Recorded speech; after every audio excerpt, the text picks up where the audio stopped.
Bienvenue dans le 16e arrondissement de Paris. Vous êtes de plus en plus nombreux à regarder 3A Télé Sud et nous vous remercions de votre fidélité grandissante. Aujourd'hui au programme, Démo et débat accueille le mime Blue Glouindi au sein de la librairie du musée d'Appert à Paris. Son premier ouvrage s'intitule L'étonnante exploration d'un mime africain, paru aux éditions La Société des écrivains.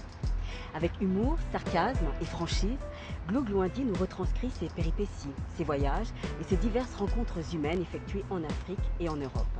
Ainsi forge-t-il sa propre opinion sur la société noire et blanche, mais aussi donne-t-il aux plus jeunes lecteurs les clés pour comprendre l'humain et accepter l'homme avec un grand H, avec ses différences et ses compromissions. Du geste à la parole et de la parole à l'écrit, découvrons Blue Glouindi. Bonjour Blue Glouindi, vous allez bien? Oui, je vais très bien. Oui, pas trop fatigué avec ces voyages? Pas du tout. D'accord.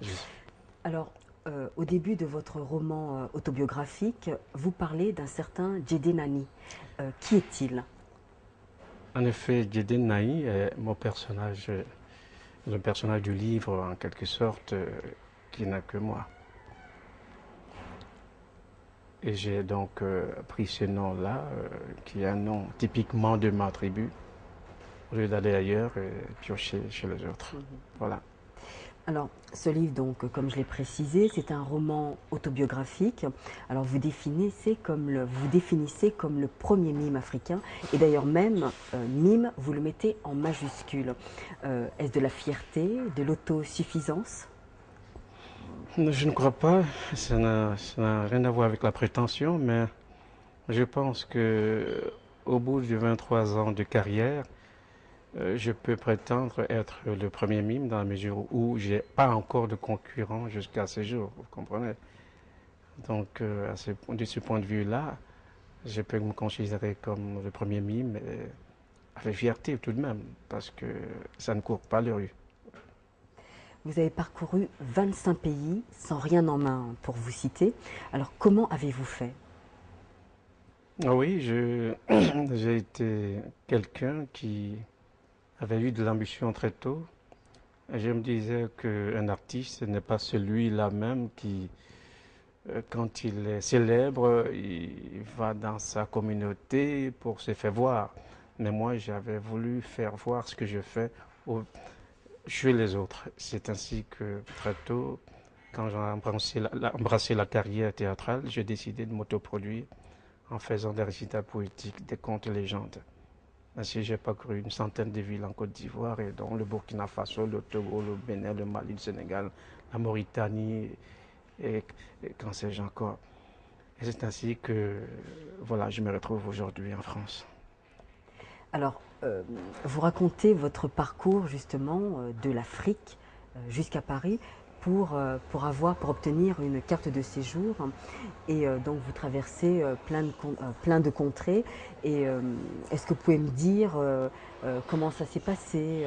Parce que, enfin, franchement, j'ai eu le sentiment que c'était presque surréaliste, c'était presque trop facile, puisque vous avez eu quand même des aides comme ça, comme si vous aviez une protection de Dieu quelque part. Ah oui, alors comme aide, je crois que j'ai eu la protection de Dieu. Sinon, humainement parlant, j'ai jamais reçu une aide particulière de qui que ce soit pour faire ce que j'ai fait.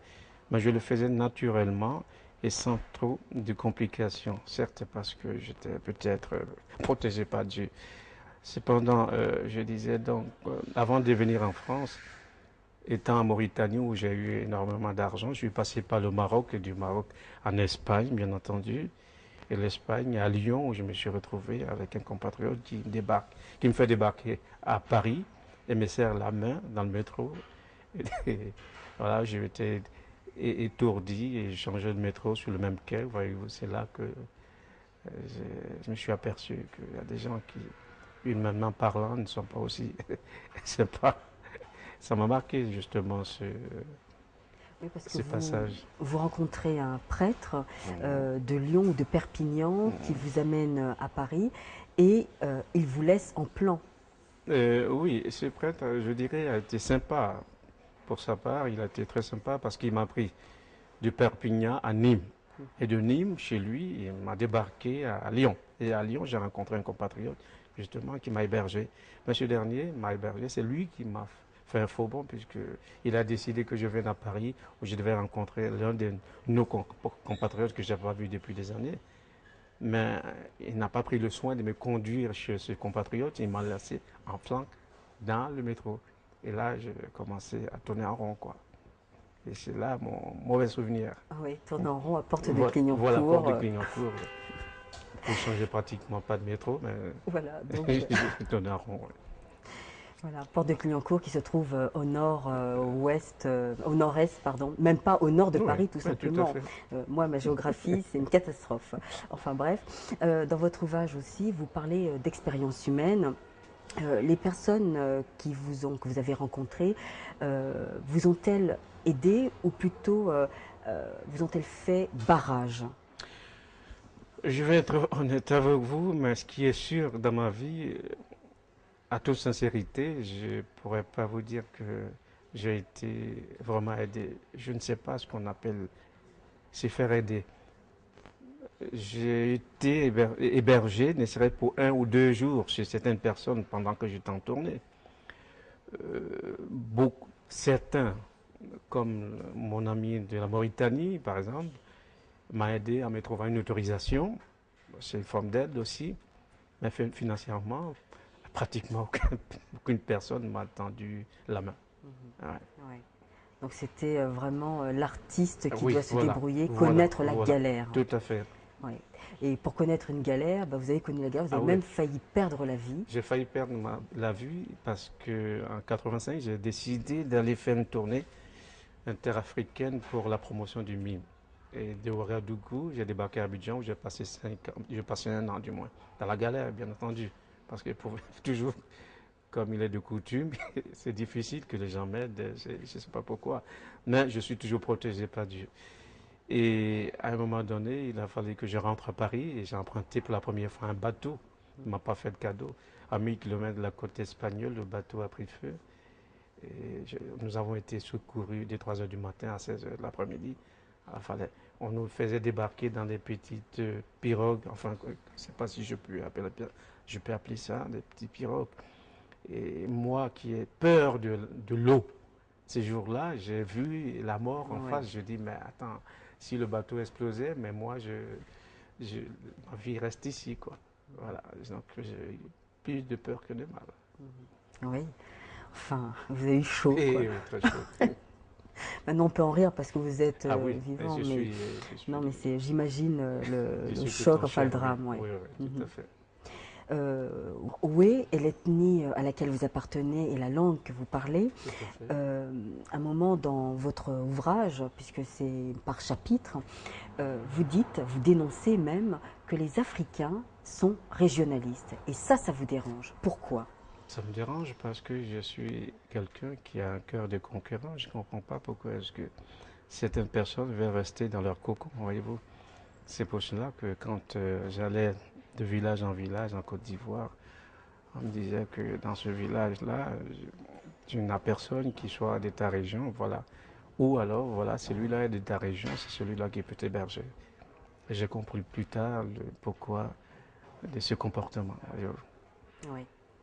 Alors, vous n'avez pas la langue dans votre poche, non, vous gardez Absolument non. votre spontanéité, Tout à votre fait. fraîcheur, Tout à fait. et c'est ce que j'aime justement. En effet. Et vous soulevez d'autres problématiques comme la corruption en Afrique.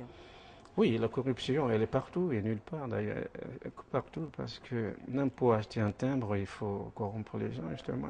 Et de cette manière, je me demande comment est-ce que l'Afrique va se développer. Le développement, ce n'est pas avoir des immeubles de 200 étages.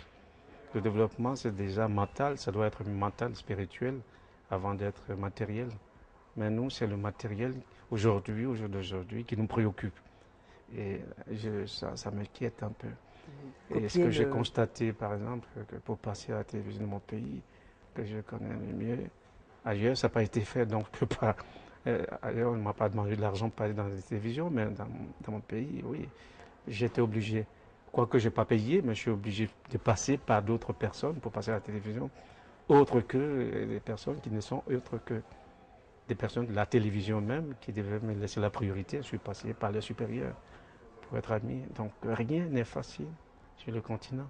Oui, On ne facilite rien. oui. Alors, vous parlez également de votre religion, qui est l'animisme. Mhm. Vous pouvez me la décrire? Ben, la religion animiste, c'est la religion à laquelle appartiennent tous les Africains. Bon, les autres religions sont venues après, quelques siècles après. Malheureusement, aujourd'hui, cette religion est devenue banale, que les gens se font de l'argent sous le dos Mais c'est sur des quel pauvres. principe? Je crois que c'est sur la terre, l'eau. Ah oui, mais quand je parle de religion, quand nos aïeux adoraient par exemple les eaux, ils faisaient des offrandes aux eaux, dans des rivières, ils faisaient des offrandes à termitières, et puis tout ce qu'ils sollicitaient, ils l'avaient. Mais je crois que tout cela a disparu aujourd'hui au profit d'une certaine modernité et au profit d'une certaine occidentalisation. Du coup, on a perdu tout repère. C'est pourquoi l'argent est devenu roi dans cette Afrique-là. Et d'ailleurs même, vous dites, il y a un chapitre, la chute du monde occidental, du Oui. modèle Ah, occidental. oui, bien sûr, parce que alors que les Occidentaux, ayant pris un part sur la civilisation, se sont ressaisis et commencent à modifier leur manière de se comporter pour mieux faire avancer leur communauté. Mais nous, on s'en va à grande vitesse, mais on ne sait pas où on va. C'est ça le problème. Oui. Et justement, avec cette chute du modèle occidental, vous parlez également, enfin vous avez une vision un peu pessimiste et parfois idéaliste des Africains qui sont nés en France et qui en fin de compte préfèrent délaisser leur culture et, et comment dire ça, et prendre la culture qu'ils ont adoptée, la France. Donc, et cela aussi, vous n'acceptez pas, enfin, ça ne... C'est pas que ça me dérange, mais c'est une réalité que je vis au quotidien, mais que je ne porte pas forcément dans mon cœur. Je dis, tout un chacun a sa personnalité. Je suis Glougloundi, j'ai ma personnalité, je ne peux pas changer l'autre qui est en face de moi, mais j'ai quand même un pincement au cœur, vu que ces jeunes Africains sont issus d'une communauté, d'un père africain qui est né au pays là-bas, qui a des manières de se comporter.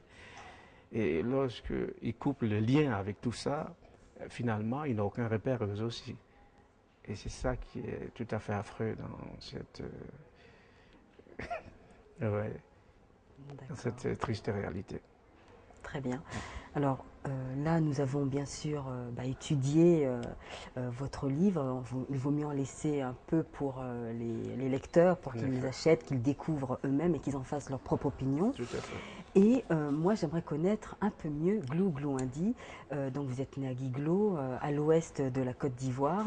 Maintenant, vous vivez en France et vous vous dites même un artiste sans frontières. Alors, la première question, pourquoi avoir choisi le mime? J'ai choisi le mime parce que c'est un art, depuis des décennies, pendant que je faisais du théâtre, je me disais quand même qu'il faut un jour que je découvre une autre forme d'expression qui soit à la fois comme la danse, comme le mime, euh, qui me fera en sorte que je n'aurai point besoin de m'exprimer dans une langue verbalement et qu'on comprendrait. Et c'est ainsi que quand j'ai découvert au Danemark, alors que j'étais chorégraphe à Paris et professeur de danse, je suis allé avec mon ballet en Scandinavie. C'est là que j'ai découvert le mime pour la première fois dans un petit théâtre et que cela m'a emballé. Voilà comment j'ai choisi le mime. Vous avez les yeux grands ouverts, comme Voilà, les enfants quand ils... voilà, Ouais. tout à fait. Je dis, bon, voilà, dorénavant, ma seule raison de vivre, c'est ça, de faire du mime. Donc j'arrive à Paris et je demande s'il y avait des écoles de mime et puis il y en avait une pléiade. Je dis, ah tiens, et puis j'ai commencé à voir des spectacles et à prendre des cours de mime. Mais il faut quand même avoir une base pour pouvoir faire du mime de façon objective. Parce que le mime, c'est quand même le travail du corps, il faut le faire de façon perfectionnée. Ouais. Mhm. Ah oui, très difficile. Et d'ailleurs, même si difficile, euh, quel est l'art le plus difficile? Écrire ou mimer? Ah, mimer est beaucoup plus difficile. Et j'aime tout ce qui est difficile. Vous n'avez pas eu le problème, le syndrome de la page blanche? Surtout pour votre premier roman, quand même. Ah, j'ai pas bien saisi le syndrome de la page blanche, c'est-à-dire. C'est-à-dire, pour votre premier roman, comme qui est autobiographique, Oui. on a du mal à coucher les premiers mots parce qu'on ne Oui. sait pas comment commencer. Il y a Ah tellement oui, mais d'idées qui moi arrivent. j'avais déjà tout ça Tous en tête. en Ça. tête. Oui, ça fait 7 ans que j'ai mis 7 ans pour écrire ce roman. Donc tout ce qui me revenait au fur et à mesure de toutes mes aventures et toute mon exploration, quoi, je m'étais... Donc ça n'a pas posé vraiment un problème. De problème. Et comment se fait-il que le mime existe très peu en Afrique? En effet, le mime a toujours existé dans nos cultures, je dirais, tribales, mais malheureusement, on n'a jamais pris ça pour en faire comment dire, un style d'art. C'est confondu à la danse la plupart du temps.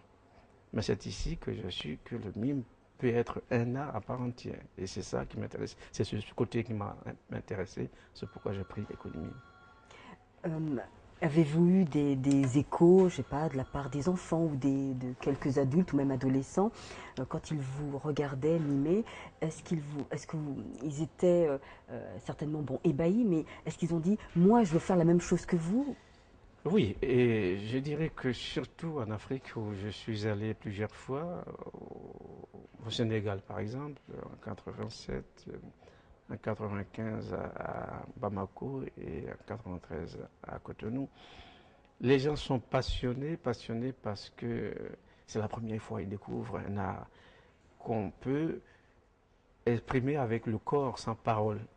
Et à Ouagadougou, et après Ouagadougou, en 84, c'était à Bobo Dioulasso où les gens sont la plupart du temps analphabètes, comme on le dit, mais ils commentaient mieux mon spectacle que des gens qui sont soit des intellectuels.